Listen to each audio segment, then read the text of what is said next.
Hello. Waiting for a few of you to join in here before I get started.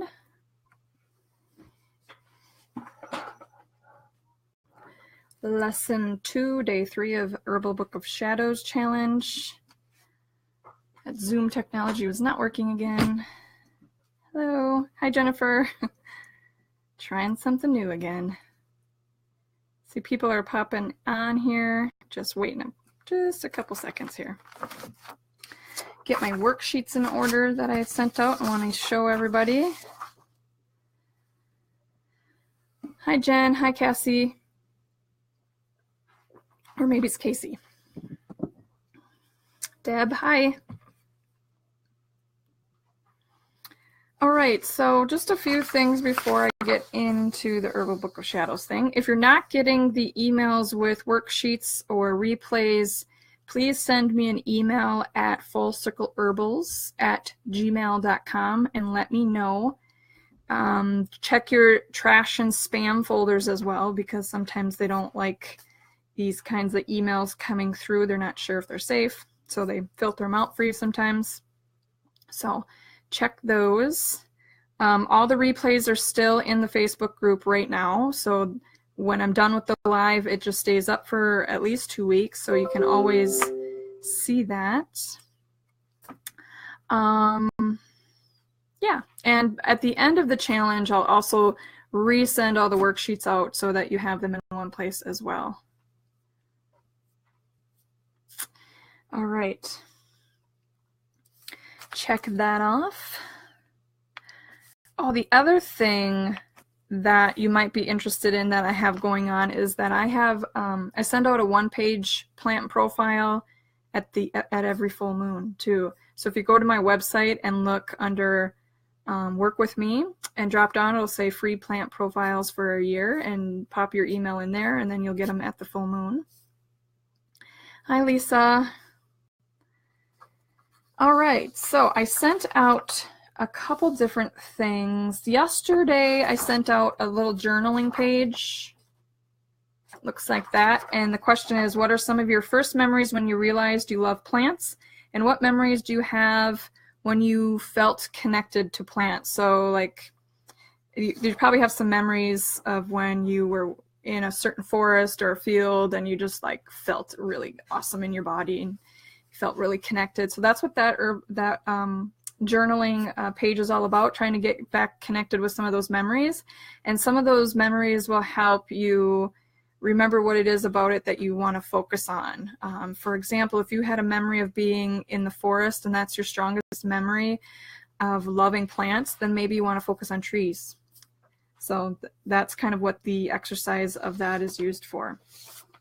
I'm going to talk about plant profiles today. Wish I had a more fancy name for this. So this is our Herbal Book of Shadows Challenge. And sometimes these are called plant profiles and materia medica. But I wonder if we can come up with a cooler name. So a plant profile typically has some basic things. This is like the most basic I could get it down to. So the plant name, herbal indications and actions, what part of the plant is used, how to grow and harvest it, the applications, herbal remedies, and contraindications. This is really a snippet. And this is that I send out one-page plant profile at every full moon, and that's kind of what this looks like too. So that's what I sent out today about an hour ago. Maybe we could call it like the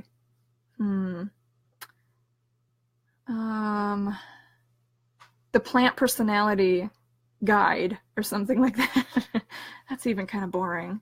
So Book of Shadows is like really super fun word. So what can we name like a plant profile? Anyway, so here it is. And I put it on with the leaves in the corners and stuff. And then I did a kind of a fun one. It's kind of witchy. It's got a cauldron by the herbal remedies and a kitty cat over here just because it's cute, and a little bottle and candle. And there's supposed to be a book right there, but it got cut off in the printing. So that's what I have there. So let's just go through some of these things. That's what I want to do today, is just talk about the plant profile. So the plant name, you want to put anything there that the way you know the plant. So if you do know the scientific name, you could put that on there too. But if you know it by like chickweed or comfrey, maple tree, cottonwood tree, then put that down. As you go along, it is very good to start putting down those Latin names, also called the scientific name, because we have historical books of people who've written down medicinal information about plants. And if they use the common name like chickweed or comfrey, then sometimes that doesn't always translate to what we're using in, 200, 500,000 years later. We may have given it a different common name. And a common name is kind of like a nickname for the plant, something easier than Thuja occidentalis or something like that. But it is a good practice to start learning some of those scientific names, if possible. But remember, just start where you're at, and then you can always add. So then herbal actions and indications is up here. So herbal actions is the thing that the plant does. So if a plant has a lot of calming qualities, then it's called a nervine or nervine, or an anti-xyolytic. So that's what their herbal action is. There's many, many names for herbal actions. That's the kind of thing that gets really, kind of overwhelming at times, because you see all these terms for what the plant does. And sometimes there's synonyms for the name, meaning, anti-xyolytic is pretty much the same as a nervine. So there's like just two terms meaning the same thing. Don't get too hung up on that. And I do have a solution for that in my e-course and my workbook. But when you're first starting out, or, you may have been doing this for a long time and are still stuck on some of those terms, just get to know some of the terms slowly over time. So herbal action would go here. So if, let's say I had the plant name here of chamomile, then I would look up what's the herbal action of it. And like I said, nervine, anti-xyolytic, those are the terms for chamomile. Indications means what indication of physically, mentally, spiritually would you have that would point you to this plant. So an indication that I would need chamomile is maybe I'm feeling nervousness, or I'm having trouble sleeping. So that indicates which plants that I need to have. So that's what you can put here in this box. Put little different notes there.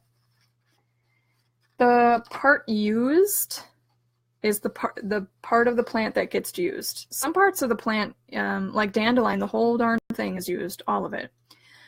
Though there's certain parts of it that may be a little bit more medicinal than the other parts, and you can put all that on there if you want.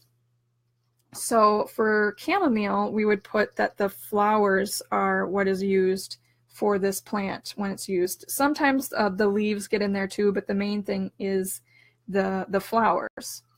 There is essential oils of chamomile, so you could put that down too for part used as the essential oils.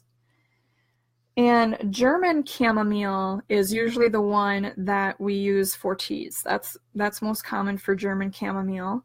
And Roman chamomile, it's generally used as an essential oil, and it's found a lot in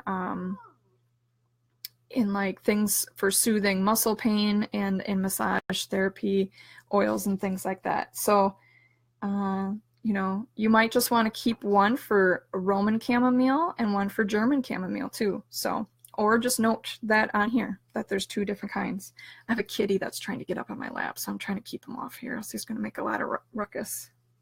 All right, so I'm just going to pause a second and look in the chat here. Jennifer says, wow, I just remember the burning bush outside our house when I was little and how my sister and I would use the berries to make potions. Yeah, it is interesting what you remember. Especially if you start to like connect to how it makes you feel.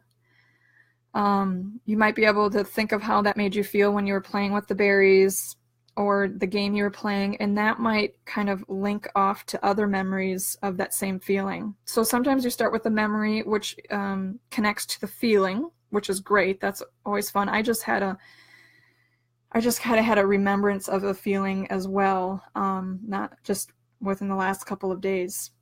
And I can't really even describe it, but it was a really great feeling. And sometimes you get a feeling and then you're like, where have I felt that before? And then you can connect it to a memory too. So both are really great to do. Plant silhouette.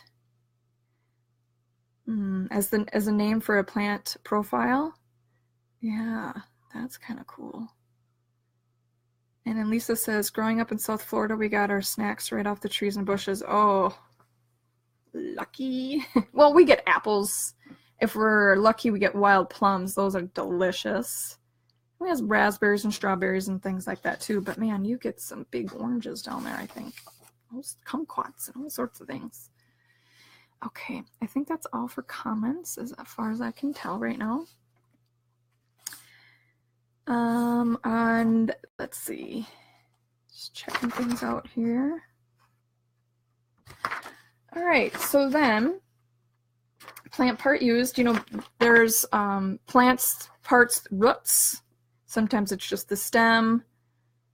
Sometimes it's just a leaf, or flower, or the nuts, or the hull of a nut, like the walnut hull is used for black walnut remedies. What else do we have? Seeds, resin, or sap. That's the cat. He just tipped over an antique small desk. Thank you very much, buddy. He was just wanted attention so bad. All right. Fun times in my household. Where was I? Oh, yes, parts of the plants. I think I got them all. Oh, the energetics. People don't talk about that a lot. The energy, the character, the plant personality to be around. That's a good one. I think I've got them all. The inner bark. Yeah. Essential oil, all that kind of thing. Yeah, Jennifer. Oh, no. Well, it's not too bad. It's okay. It's okay. My grandma had a green thumb like no one I ever known, and those were her favorites. The perennial geraniums. Yeah, my grandmother loved geraniums too, but I think those were annuals here. But that's just where we're at in this climate anyway. Okay, growing and harvesting. So these are the notes you want to use if you are actively growing it or maybe just harvesting in the wild. So there's some herbs that I do grow and there's some that I don't. So I want to put the notes down of how to grow it because there are some years that I don't grow it. For example, like patchouli I got for the first time last year. I just happened upon it in a greenhouse and it totally did not survive this winter. So so that I might want to put my notes down there because I might not find it this year at the greenhouse. So I want to keep the record of what I know about it so that at any time that I do get my hands on it, I could always check back on the plant profile of that particular herb and then put that in there.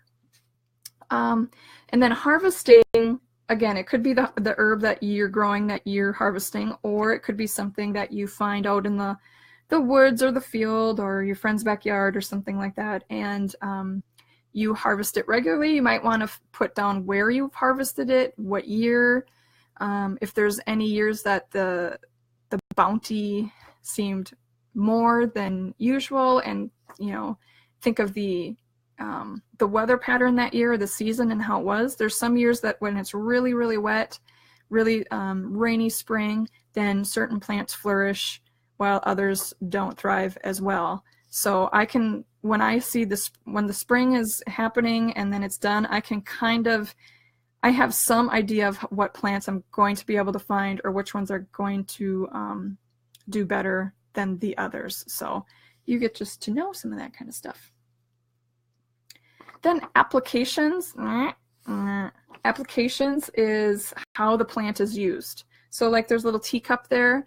So for chamomile, the application for it is that it's mainly used as a tea. It's used in an essential oil, and it's also used in tincture form as well. So those are the main applications of it. Now, I don't have a chart or a box for dosage on here, but this is where you could put that dosage part in there too. And for chamomile, for here in zone 4, USDA hardiness zone 4, it is typically an annual, so it doesn't come back next year from that same plant. However, it does reseed itself, so sometimes it looks like it's coming back, but it's just a different plant. And when it reseeds itself, it can be anywhere in my yard as well. And then to harvest it, when the flower is, let's say this is the yellow disc, and these are the petals. When the petals are just starting to form and get bigger and bigger, and they're kind of like that, that's an okay time to harvest it. When they're about, flat like this, that's a good time to harvest it. When they're really pulled back like this, sometimes that means they've been pollinated, and at that point, they start to kind of degrade. Now, how do you know that? Well, if you look at a newly emerging blossom of a chamomile, it's really bright yellow. And then if the insects and other pollinators have come and moved the pollen around and the seeds are starting to form, then that kind of starts to turn like a yellow brown. And that little disc in the middle gets really kind of cone shaped, and those white petals are really pulled back. So that's kind of an indication that it's been a while. You can still harvest those. It's just that they're starting to lose some of their aromatic, essential oil, volatile oil, constituents in there. Maybe not such a bad thing for just, a home gardener trying to get a good supply for themselves. But if you were commercially growing these things, then you probably want to make sure everything's in the prime. Now, the thing with chamomile is as long as you keep harvesting it, then it'll send out more blossoms. And so you gotta be out there every other day to make sure you're catching all those blossoms when it starts to come out. So I just pop off the little head, and then I put it in a bowl in my kitchen, and I just leave it air dry like that, and it only takes a couple days or so. So that's they're really easy to dry, and then once they're dry, I put them in a jar, and I gradually see them increasing in depth in that jar as I slowly harvest them out of the garden. I'm just going to check the chat again. Could we discuss how a plant could embody the 5 elements, or certain plants are more prone to that than others, or is that just a silly suggestion? That's not too silly. I'm just going to briefly give one example of that. And so plants that are grown in water would obviously embody water. And so that element of water is emotion and, connection with the moon, actually, kind of like that tidal connection. And plants that grow along shorelines would be very well connected to the element of water as well.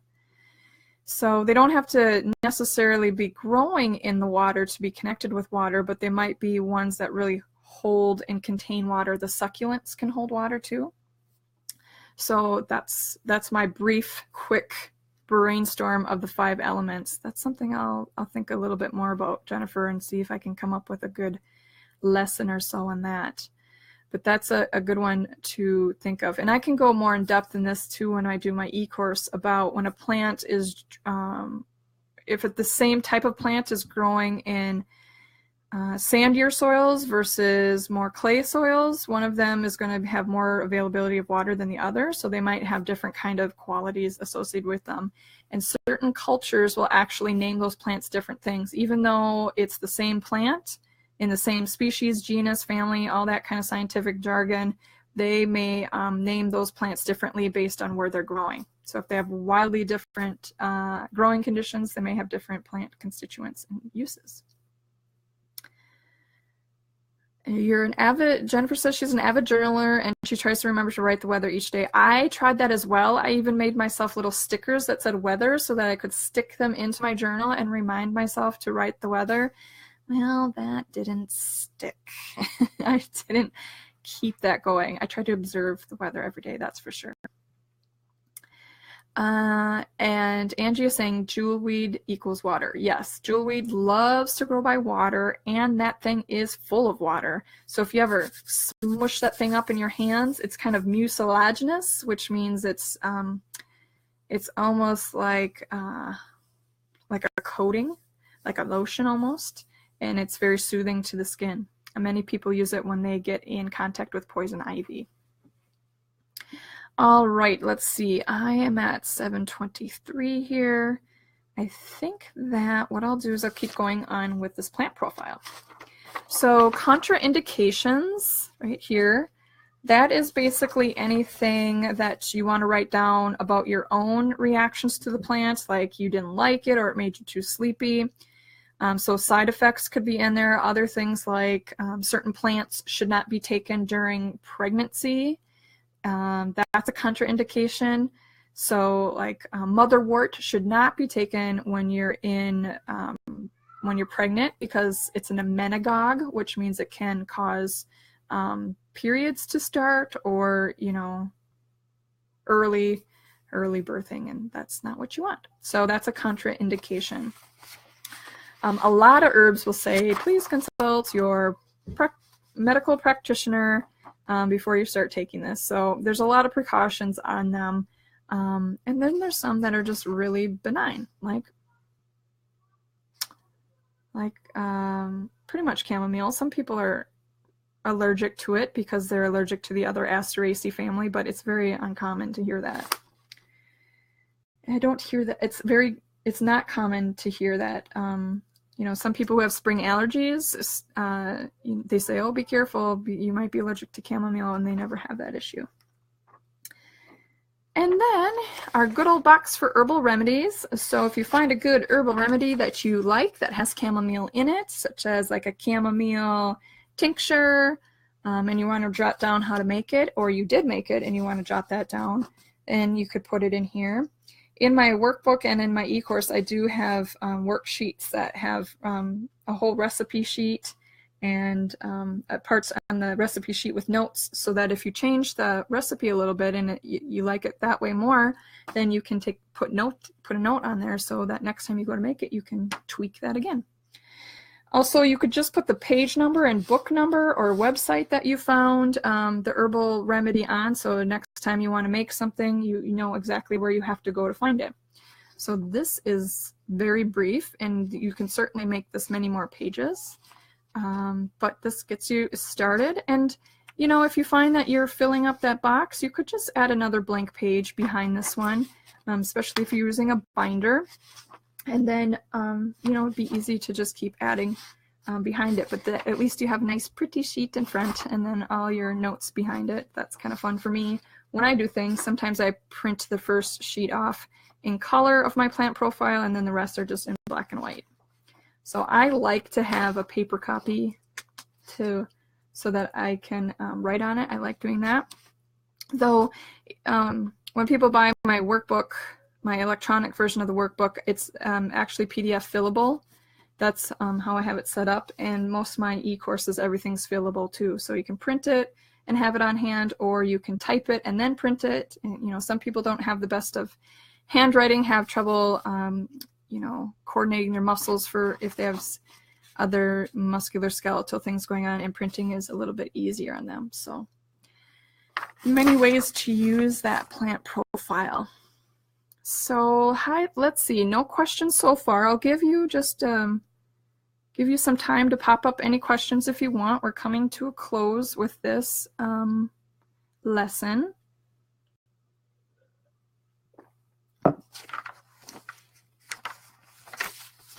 Let's see when the next lesson is. I'm not sure if I have that down. Just giving people time to type if you're using a little phone and you're trying to type that question as fast as you can.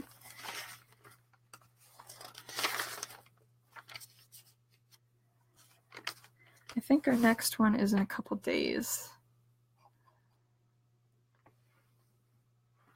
Again, I'll send you an email with the link for the replay, as well as the video within the email, and the video should be up here on the Facebook group for a couple weeks, and sometimes then I just take them down. And then I'll also send out some more worksheets for you, and I'll do that through email as well. So fullcircleherbals@gmail.com is where you can send me an email if you're not receiving any emails, because my email probably won't, it doesn't sort that out and put it somewhere else. Lisa says, what are some of my favorite resource books? Let's see, I'm looking up at some up here in front of me because I have books up on a shelf. So I'll just share two with you. I also share some in some of the other e-courses and membership groups I have and stuff like that. But okay, so Newcomb's Wildlife Guide, that's one for plant ID that I like a lot. It doesn't have any color pictures, but it has similar plants together that might look similar, and then they tell you kind of how to ID them out. So that's why I like this one. And it does have a dichotomous key in the front if you're into dichotomous keys. And it also has some of the description of basic plant anatomy terms too. So this one is Newcomb's Wildflower Guide. And then one more. And then I do like, oh, well, this isn't of no surprise to many of you, but Herbal Recipes for Vibrant Health by Rosemary Gladstar. I love this one. Got a lot of remedies in there. A lot of recipes that she makes a lot. And in the back, she does have little plant profiles as well. They're pretty brief, but plant part used, common name, Latin name, benefits, suggested uses, and then if there's any remedies that she has or recipes, then she tells what page those are on. And then there's usually a picture that goes with it. But this is a really great resource, and look at how she signed it. Rosemary Gladstar signed it. It's a treasure.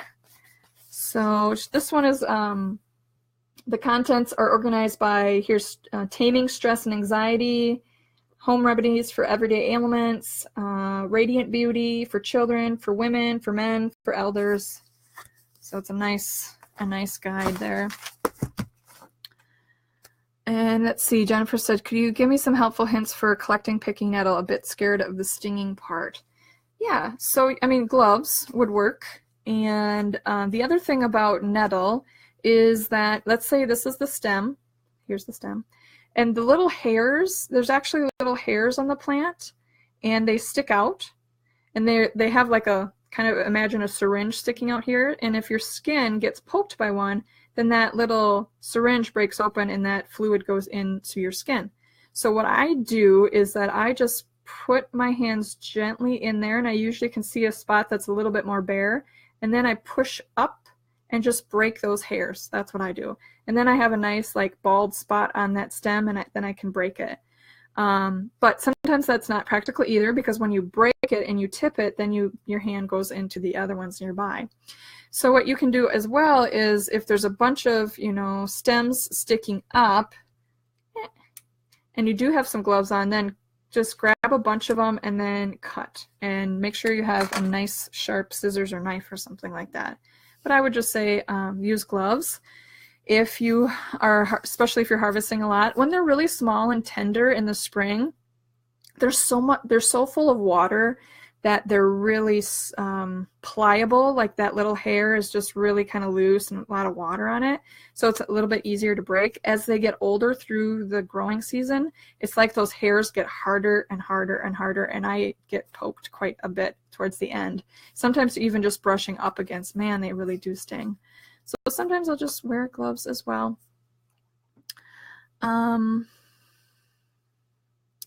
Yeah, scissors can work, especially if they're pretty sharp. And Rosemary talks about how she picks nettles with no gloves or protection, but never says how she does it. Well, I've heard her say how she does it. She talked to us about it, and she, along with a lot of other people that I know, we just take the sting. It's okay, because it doesn't last long for me, about 10 minutes. It does last longer when those nettles are they're older. It's like towards the end of the growing season. I don't tend to use them when they're that much older, because they get the leaves get smaller and smaller and they just get scraggly looking. But if I have to move them or something like that, then they really hurt. So where was I going with that? Oh yeah, so some people just handle the sting, and some people also think that the sting helps with moving blood around and helping joints and things like that too. So like short time pain for long-term gain kind of thing. And she does talk about, she's, shared at a conference where she says she's spoken to the nettles and she talks to them and gives them respect and tells them what she's doing. And she just has this conversation and relationship with them. And then she doesn't get stung as much, or she doesn't mind when she does get a little stung. So that's what she was talking about. She has this really beautiful story of the first time she took her gloves off, because she was reluctant to do that as well. And she remembers, it's giving me goosebumps just thinking about it, because I can remember when she told the story. And she remembers when she was ready to take the gloves off, and it's just a really great story. She has if you ever have the chance to see her speak in person, it's just lovely, lovely, lovely. And I have a picture with her too. I just like prize and joy right there. What else? Yeah, jewelry is great for stinging nettles too. And one of the things I do with kids, if they've been hit by stinging nettle, is put an ice pack on it, because that kind of numbs it too. It's not like poison ivy, because poison ivy has like a waxy, an oil on it, and that oil just is really hard to get off. Rubbing alcohol will help with that, but sometimes you don't know you have that poison ivy on you until later, when it starts to really irritate the skin, and by then it could be on your clothes, it could be on your pets, the oil could have moved. Whereas with nettle, it's not an oil, it's right in your skin, and so as soon as your body can get it pushed out, then it'll be gone. But an ice pack can help too. All right, that's all I have for tonight for the plant profile lesson. I will get the video out as soon as I can. My hope is to always get it out right after I do the talk, but things happen in my household with 2 kids and 2 cats and a husband. So now I have this mess to pick up. Yay. Thank you for joining me. I hope you had a good time tonight, and have a good day or night wherever you are in the world. Bye-bye.